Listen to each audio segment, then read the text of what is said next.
नमस्कार दर्शकों, मैं रंजीत दत्ता एनजीए चैरिटेबल फाउंडेशन की तरफ से आप सभी दर्शकों का आज के एडू टॉक पे स्वागत करता हूं। धन्यवाद कि आप यहां आए। आज हम बात करने वाले हैं सिविल सर्विसेज एग्जामिनेशन जो कि यूपीएससी कंडक्ट करती है और हम जानेंगे यूपीएससी के बारे में। इन सभी सवालों का मैं जवाब देने के लिए एक इंटरैक्टिव वीडियो तैयार किया है जो कि हम आपके सामने प्रस्तुत करेंगे। काफ़ी सारी धारणाएं बनती हैं यूपीएससी के बारे में और सिविल सर्विसेज के बारे में जो कि काफ़ी वक्त जो है भ्रामक होती है। तो हम देखिए जानते हैं कि क्या हमारा सिविल सर्विसेज है, कैसे उसको प्रिपेयर करें, कैसे उसको क्रैक करें। इस वीडियो को देखने के बाद भी आपके मन में अगर कुछ सवाल आते हैं तो आप कृपया उन्हें नोट करें और हमें चैट के जरिए भेजिए, हम उन्हें जरूर एड्रेस करेंगे। लेकिन उम्मीद करते हैं कि इस वीडियो के जरिए आपके काफ़ी सारे सवालों का जवाब मिल जाएगा। तो आइए देखते हैं उस वीडियो को जो कि आपके सवालों का जवाब देगा यूपीएससी से रिलेटेड क्वेश्चंस के लिए। नमो नमः फ्रेंड्स हमको बहुत बार कोई ना कोई सरकारी कामकाजों के लिए सरकारी ऑफिसेज में जाना पड़ता होगा, है ना। कभी किसी तलाटी से मिलना, कभी किसी मामलतदार से मिलना या कभी कोई और ऑफिसर से मिलना। तो ये सारे ऑफिसर्स का रिक्रूटमेंट कौन करता है और कैसे करता है, आज हम उसी के बारे में बात करेंगे। हम बात करेंगे यूपीएससी के बारे में। So first let us know what UPSC stands for. नमस्ते। यूपीएससी का फुल फॉर्म होता है यूनियन पब्लिक सर्विस कमीशन। हम लोग हिंदी में इसे कहते हैं संघ लोक सेवा आयोग। ये हमारी बहुत सारी एग्जामिनेशंस जो ऑफिसर ग्रेड की होती है या क्लरिकल ग्रेड की होती है वो साल भर कंडक्ट करती है। So mainly what type of exams UPSC conduct? जिन एग्जाम्स को यूपीएससी कंडक्ट करती है उनमें से प्रमुख है इंडियन सिविल सर्विसेज, और दूसरा हमारा डिफेंस के लिए एनडीए के एडमिशंस यूपीएससी के थ्रू होती है। CDS combined defence service, Indian forest service, Indian economic service, engineering services, इस तरीके से बहुत सारे एग्जाम्स हमारा यूपीएससी कंडक्ट करती है साल में। What is the purpose of Indian civil services exam जो यूपीएससी कंडक्ट करता है, उसका पर्पस क्या है? आप जैसे कि जानते हैं मैम कि हमारे गवर्नमेंट सर्विसेज के बहुत सारे मतलब डिपार्टमेंट्स होते हैं, मिनिस्ट्रीज होते हैं। हर एक मिनिस्ट्री को मैनेज करने के लिए हमारे सेक्रेटरी लेवल के लोग जरूरत पड़ते हैं, जो कि बेस्ट ऑफ ब्रेन्स हम लोग हमारे हिंदुस्तान से हम लोग कलेक्ट करते हैं। उसके लिए सिविल सर्विसेज का एग्जाम होता है। सिविल सर्विसेज में बेसिकली 4 तरीके का ग्रेडिंग होता है। उसमें से पहला आता है इंडियन एडमिनिस्ट्रेटिव सर्विस, दूसरा आता है इंडियन फॉरेन सर्विस, तीसरा आता है इंडियन पुलिस सर्विस, और चौथा हमारा अलाइड सर्विसेज जो इकोनॉमिक और अलग डिपार्टमेंट्स में डिप्यूट होता है। यूपीएससी में ईएसी का स्पेसिफिकेशन क्यों दिया गया है, कुछ अलग है क्या कोई? पहले जो हमारा इंजीनियरिंग सर्विसेज था उसको आईईएस हम लोग बोलते थे, लेकिन अभी क्या है कि इंडियन इकोनॉमिक सर्विस और आईईएस उसको हम लोग एक तरीके से लेते हैं, और दूसरा हमारा ईएसई जो कि इंजीनियरिंग सर्विस एग्जाम के तौर पे हम लोग कंडक्ट करते हैं। तो इंजीनियरिंग सर्विसेज हमारे वेरियस डिपार्टमेंट्स के लिए हम लोग लेते हैं और वो अलग से हम लोग एग्जाम कंडक्ट करते हैं। वो मिलिट्री एग्जामिनेशन भी होते हैं, जैसे इंडियन मिलिट्री में हमारा MES होता है, मिलिट्री इंजीनियरिंग सर्विसेज, उसका भी हम लोग चयन करते हैं ESE के थ्रू। आईएफएस क्या है? मैम आईएफएस 2 अलग अलग एग्जाम्स के पार्ट हैं। एक हमारा सिविल सर्विसेज का पार्ट है जिसको कि हम लोग बोलते हैं इंडियन फॉरेन सर्विस, और दूसरा होता है साइंस ग्रेजुएट्स के लिए इंडियन फॉरेस्ट सर्विस। उसकी एग्जाम सिविल सर्विसेज से अलग होती है। रंजीत जी, हर साल यूपीएससी सेम नंबर में भर्ती करता है कि वो हर साल जो रिक्रूटमेंट होता है वो अलग अलग होता है? जी, अलग अलग साल में अलग अलग नंबर ऑफ वैकेंसीज क्रिएट होती हैं। इसका कारण ये है कि हमारे कुछ लोग रिटायर करते हैं, कुछ नए प्रोजेक्ट सरकार की आती है जिसके वजह से हमको लोगों की ज़रूरत पड़ती है मैनेज करने के लिए। तो उसके हिसाब से जो यूनियन पब्लिक सर्विस कमीशन है वो डिसाइड करती है कि कितने नंबर किस पोजीशंस के लिए वैकेंट होंगी। ओके, कोई एडिशनल प्रोसीजर भी है क्या रिक्रूटमेंट का? इसमें टोटल रिक्रूटमेंट जो है सरकार की तरफ से होती है यूनियन पब्लिक सर्विस कमीशन की जिम्मेवारी पे, और जहाँ पर भी स्टेट में कोई स्टेट हेड की ज़रूरत होती है उसका नॉमिनेशन भी यूनियन पब्लिक सर्विस कमीशन के द्वारा होती है। डायरेक्ट रिक्रूटमेंट कुछ एक पोजीशंस के लिए होती है जिसमें कि यूपीएससी इन्वॉल्व नहीं होते हैं, लेकिन वहाँ के जो सिलेक्टेड कैंडिडेट्स हैं वो लोग उनको सिलेक्ट कर सकते हैं, उनको अथॉरिटी होती है। ओके। डिफेंस सर्विसेज के लिए यूपीएससी कोई एग्जाम्स कंडक्ट करता है? जी बिल्कुल करती है। Combined defence services, national defence academy entrance और अग्निवीर 3 एग्जाम यूपीएससी कंडक्ट करती है। ओके। गवर्नमेंट पोजीशन के लिए जो यूपीएससी द्वारा एग्जाम लिया जाता है उसमें कौन कौन से पैरामीटर होते हैं, कौन से कंपोनेंट पे ध्यान दिया जाता है? जी अगर हम बात करें सिविल सर्विसेज की, तो सिविल सर्विसेज जनरल स्टडीज़ पे फोकस करता है, साथ साथ आपका जो लैंग्वेज है उस पे फोकस होती है। इसके अलावा आपका पर्सनालिटी टेस्ट भी लिया जाता है और किसी एक सब्जेक्ट में जिसमें उन्होंने पढ़ाई किया हो या उनका पढ़ाई नहीं भी करके अगर वो तैयारी करके दे रहे हैं तो वो एक ऑप्शनल सब्जेक्ट होता है। ये सिविल सर्विसेज के लिए है। जो कोर हमारे इंजीनियरिंग सर्विसेज होते हैं उसमें इंजीनियरिंग में जो जिस फील्ड में वो काम किए हैं उसका कोर एक पेपर होता है और इसके अलावा जनरल स्टडीज़ के पेपर होते हैं जिसमें जी। कि रीजनिंग वगैरह सब पूछा जाता है। कहाँ पे कितनी वैकेंसी है, कौन से डिपार्टमेंट में, ये सारी इंफॉर्मेशन कहाँ पे अवेलेबल होती है? ये हर एक साल जो है यूपीएससी अपना नोटिफिकेशन जारी करती है अपने वेबसाइट पर और हर एक एग्ज़ाम के लिए उन लोगों का अलग अलग साल अलग अलग नंबर ऑफ वैकेंसीज क्रिएट होती है और वो लोग उसको नोटिफाई करते हैं अपने गेजेट पे। यूपीएससी एग्जाम्स के फेजेस कौन कौन से, कितने फेज में एग्जाम होती है? आप जैसे फेज 1 का एग्जाम है तो वो कौन सा एग्जाम है और उसके लिए प्रिपेयर कैसे करते हैं, उसके बारे में बताइए। ये बहुत ही मतलब सिंपल सा सवाल है लेकिन इसका जवाब काफ़ी कॉम्प्लिकेटेड है क्योंकि ये 3 फेजेस में लाया जाता है एग्ज़ाम्स को।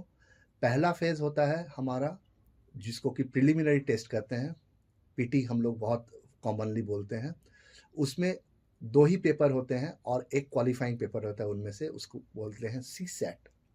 सीसैट में टेस्ट ऑफ रीजनिंग और लैंग्वेज होता है और जनरल अवेयरनेस के क्वेश्चंस रहते हैं, उसमें सिर्फ क्वालिफाई करना होता है। दूसरा पेपर होता है जनरल स्टडीज़ का, उसमें वेरियस सब्जेक्ट्स जो हैं आपके political science, Indian polity, constitution, history वगैरह सारे फील्ड को कवर किया जाता है और उसका चेकअप तभी होता है जबकि आप सीसैट को क्वालिफाई करते हैं एटलीस्ट 40% मार्क्स के साथ। तो CSAT is paper 1 in phase 1। In phase 1 part A. Part A. जी। तो फेज 1 में 2 पार्ट है, ए जी। And B. पार्ट ए ही हम लोग कहते हैं और पार्ट बी हम लोग मेन एग्जाम को कहते हैं। पार्ट ए में 2 पेपर्स हैं, पेपर 1 सीसैट और पेपर 2 इज जनरल स्टडीज। जी। और फेज 2? फेज 2 में जो क्वालिफाई करते हैं फेज 1 से पीटी से वो लोग मेन एग्जाम लिखते हैं। मेन एग्जाम डिस्क्रिप्टिव नेचर का होता है, अनलाइक योर प्रिलिमिनरी टेस्ट जो कि ऑब्जेक्टिव नेचर का होता है। इसमें हमारा इंग्लिश एसे का एक पेपर होता है और उसमें भी एक क्वालिफाइंग हमारा लैंग्वेजेस के होते हैं। उसमें 2 लैंग्वेजेस होते हैं, part A and part B. एक इंडियन लैंग्वेज होता है जो कि हमारे 8th लिस्ट में दिए हुए 22 लैंग्वेजेस में से एक लैंग्वेज हमको सिलेक्ट करके उसमें आंसर करने होते हैं और एक कंपलसरी इंग्लिश का होता है जिसमें कि हमको कंप्लीटली इंग्लिश में ही आंसर करना होता है और ग्रामर यूसेज के ऊपर उसमें पेपर रहते हैं। यूपीएससी कौन से मीडियम के थ्रू ली जाती है, इंग्लिश या हिंदी? आप किसी भी मीडियम को सिलेक्ट कर सकते हैं। क्वेश्चन पेपर्स जो हैं हिंदी और अंग्रेजी दोनों में पूछे जाते हैं और आप मीडियम जो है इन दोनों में से ही किसी एक को आपको सिलेक्ट करना होगा एक्सेप्ट फॉर लैंग्वेज पेपर्स जिसमें कि आप जो लैंग्वेज है उस लैंग्वेज में आप दे सकते हैं। यूपीएससी मेंस में जनरली कितने लोग क्वालिफाई कर सकते हैं, कितने लोग क्वालिफाई कर जाते हैं, उसका डिफिकल्टी लेवल क्या है? यूपीएससी प्रिलिमिनरी में जितने लोग अपीयर करते हैं उससे कुछ लेना देना नहीं रहता है कि कितने लोग सिलेक्ट हो रहे हैं मेंस के लिए। इसका कारण ये है कि हर एक साल 1:12 का या 1:13 का रेशियो होता है, यूपीएससी उसको डिसाइड करती है। जैसे कि अगर यूपीएससी के पास टोटल 100 वैकेंसीज है तो वो लोग 1200 से 1300 लोगों को मेंस के लिए सिलेक्ट करती है प्रिलिमिनरी एग्जाम से।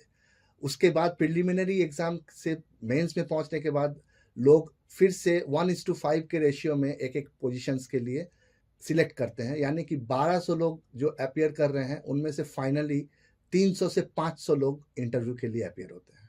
इसके लिए ये कंपटीशन बहुत ज़्यादा टफ हो जाता है, क्योंकि कैंडिडेचर हमारे लाखों में होते हैं और सिलेक्शन हमारे थाउजेंड्स में या हंड्रेड्स में होते हैं। इंटरव्यू में क्या प्रिपरेशन करनी चाहिए अगर कोई यूपीएससी एक्सपीरियंस है तो उसके लिए? इंटरव्यू में क्या पूछा जाएगा, इसका डिसीजन जो है यूपीएससी बोर्ड की पैनल लेती है और उसमें एक्सपर्ट्स बैठे होते हैं। ऐसा नहीं है कि कोई एक आदमी इंटरव्यू ले रहा हो। तो इसके लिए जो सब्जेक्ट की तैयारी है उसमें उनका बहुत साउंड नॉलेज होना चाहिए। दूसरा, जिस जियोग्राफी से या कल्चरल बैकग्राउंड से वो बिलोंग करते हैं उसका उनको बहुत अच्छा नॉलेज होना चाहिए। और he should maintain the calmness and he should be himself. ऐसा नहीं है कि कुछ हम वहाँ पे जाके तोड़ मरोड़ के बता रहे हैं तो वो पकड़ा जाता है। तो इसके लिए वो जो चीज़ सही जानते हैं उसको सही तरीके से उसको बताना चाहिए और एक्सप्लेन करना चाहिए। ऐसा नहीं है कि अगर उनको कोई सवाल का जवाब नहीं आता है तो बहुत भारी उनके लिए पड़ेगा, लेकिन वो अगर गलत जवाब देते हैं तो वो उनके लिए ज़रूर नेगेटिव मायने रखता है। यूपीएससी के एग्जाम में पेपर 5 का एग्जाम क्यों ज्यादा क्रिटिकल माना जाता है? ऐसे बहुत सारे एक्सपीरियंस से मैंने सुना है।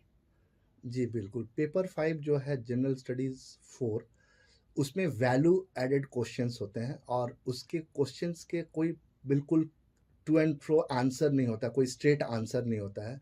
और उसके लिए इन लोगों को कंपोज करके उसको एग्ज़ाम में लिखना होता है। तो उसके लिए वो पेपर जो है बहुत ज़्यादा क्रिटिकल हो जाता है लोगों के लिए।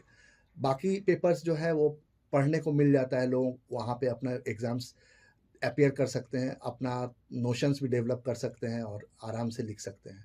लेकिन इस पेपर में क्रिटिकलिटी ये रहता है कि उसमें वहाँ पे थॉट प्रोसेस कैसा चल रहा है कैंडिडेट का, उसके हिसाब से वो रिस्पॉन्ड करते हैं। क्योंकि इसका कोई सिलेबस ऐसा नहीं होता है कि आपको क्या पूछा जाएगा, किस तरीके से पूछा जाएगा। What is IAS stands for? IES stands for Indian economic services. And what does IAS stand for? That is Indian administrative service. आप इंडियन एडमिनिस्ट्रेटिव सर्विस के बारे में कुछ इन्फॉर्मेशन देंगे प्लीज? जी बिल्कुल, इंडियन एडमिनिस्ट्रेटिव सर्विस जो हमारी सरकार कोई भी एडमिनिस्ट्रेशन की काम करती है, जैसे हमारे डिस्ट्रिक्ट मजिस्ट्रेट होते हैं, कलेक्टर होते हैं, या कमिश्नरेट में कमिश्नर्स होते हैं, या म्यूनिसिपल कमिश्नर होते हैं, या सेक्रेटरीज होते हैं, ये सारे सिलेक्शंस जो है हमारा होता है यूपीएससी के थ्रू और इंडियन एडमिनिस्ट्रेटिव सर्विसेज के थ्रू। स्टेट और सेंट्रल कैडर पोजीशन के लिए आईएएस का रिक्रूटमेंट कैसे होता है? उसका प्रोसेस क्या है? जैसा कि आपको पहले बताया गया कि हर एक स्टेट के लिए अलग अलग रिक्वायरमेंट्स होती हैं अलग अलग डिपार्टमेंट्स में, तो उसी तरीके से स्टेट का एक कैडर होता है और स्टेट का खुद का भी कुछ एक जुरिडिक्शन होते हैं। जैसे कि हमारे म्यूनिसिपल कॉरपोरेशन है, सूरत म्यूनिसिपल कॉरपोरेशन है, अहमदाबाद म्यूनिसिपल कॉरपोरेशन है, वहाँ के जो कमिश्नर होते हैं they all are IAS, Indian administrative services के थ्रू वो आते हैं और वो कैटेगरी A के होते हैं।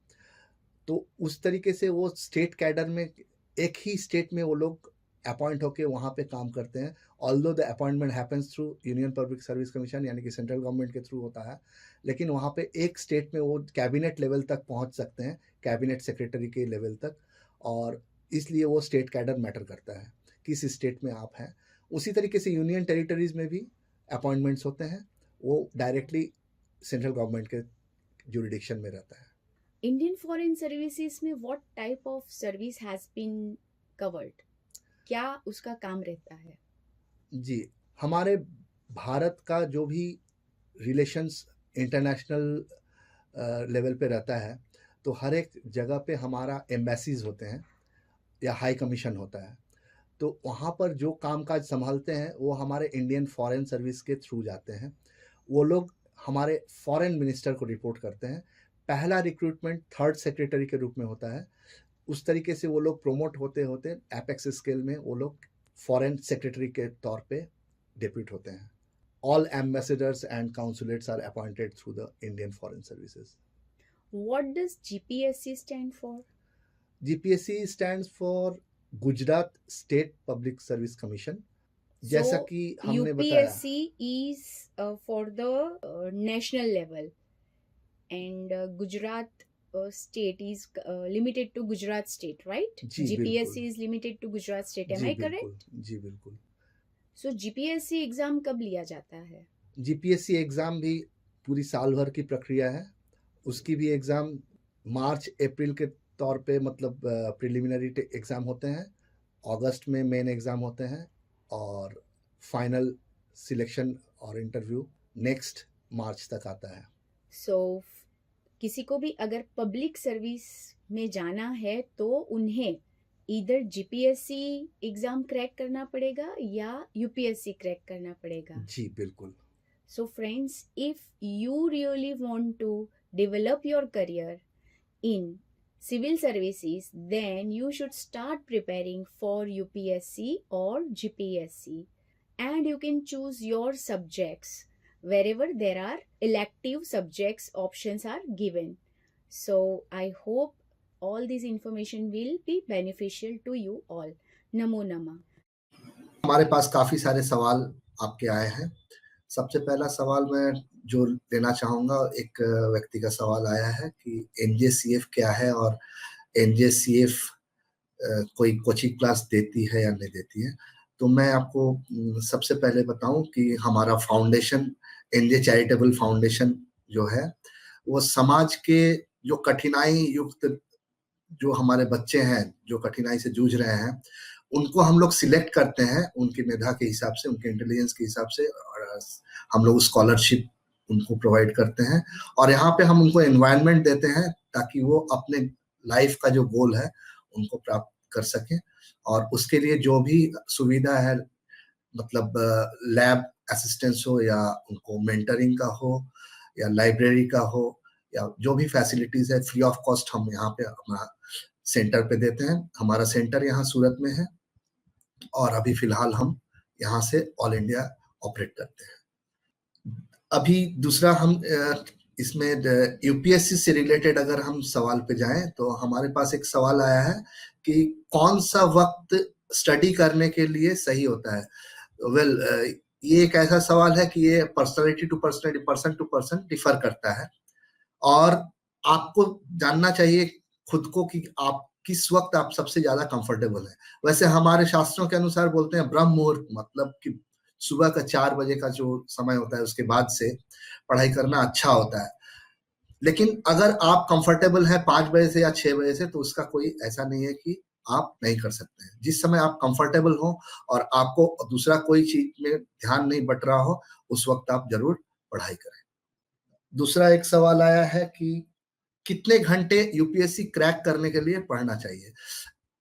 फिर से ये एक ऐसा सवाल है जो कि आदमी से मतलब वैरी करेगा, पर्सन टू पर्सन ये डिपेंड करता है कि वो कैसे ग्रास्प कर रहे हैं चीजों को। तो इसके लिए जरूरी है कि आप कितना पढ़ रहे हैं वो क्वांटिटेटिव ना होके आप क्या पढ़ रहे हैं, क्या सीख रहे हैं, वो क्वालिटेटिव कितना डेवलपमेंट हो रहा है उसका अकाउंट रखना, उसका काउंट रखना।